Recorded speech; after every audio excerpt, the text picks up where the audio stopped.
Aujourd'hui, à l'appel de l'appel, on parle de géomorphologie, la science qui décrit les formes de la Terre.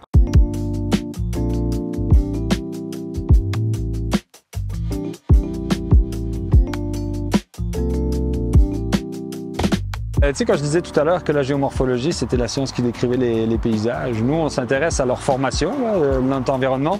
Puis pour les former, ça prend des processus.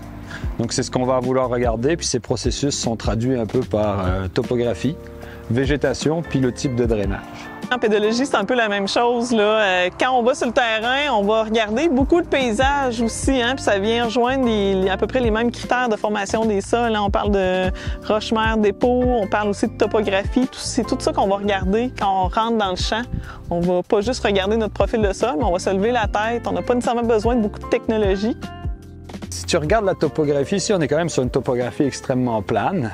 Pour pouvoir déplacer des particules de la taille des argiles, donc des particules extrêmement fines, ça prend très peu d'énergie au système pour les déplacer.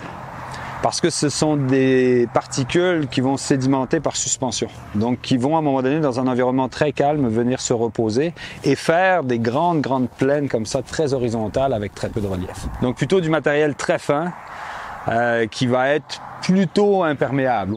Des dépôts marins argileux, donc qui ont été influencés par des mers. On en retrouve à différents endroits au Québec. Puis on les associe tous à des événements plus ou moins synchrones, là, qui commencent à peu près à partir de moins 12 000 ans, aller jusqu'à peu près moins 10 000, moins 9 000 ans. Commencer par la côte nord, tout ce qui était la mer de Goldway, donc vraiment un océan, une mer. Pour la région de Saguenay-Lac-Saint-Jean, plutôt la mer de la Flamme. Et après, toute la région Québec et en descendant vers l'Ontario.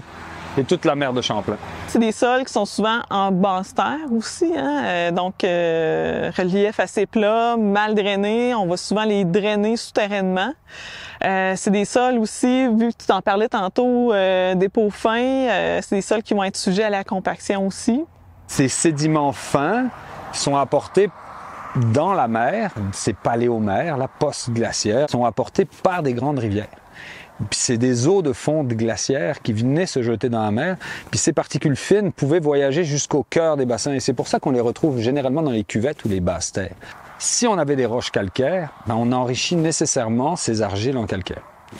Si on n'avait pas de roches calcaires, qu'on a principalement le bouclier canadien, qui sont des roches cristallines, on a très peu de calcaire en fait dans nos sédiments résiduels. Donc c'est pour ça qu'on a des argiles calcaires à certains endroits, là, par exemple les argiles Héberville ou les argiles des séries Saint-Urbain qu'on a aussi en Montérégie, où on a beaucoup de carbonate dans ces sols-là, et qui fait que, au niveau agricole, c'est des sols qui vont avoir moins tendance à l'acidification, hein, qui vont avoir un pH naturellement là, plus vers 6,5 à 7.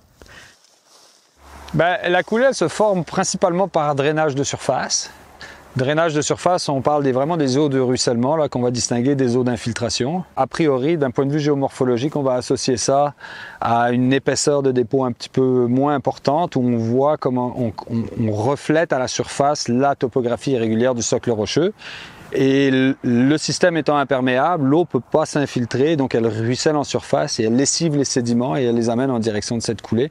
Donc depuis 10 000 ans que ces argiles sont exhumées, depuis 10 000 ans on a de l'eau qui ruisselle et qui exagère ses pentes et qui contribue au drainage, donc au petit fossé de drainage qu'on a là.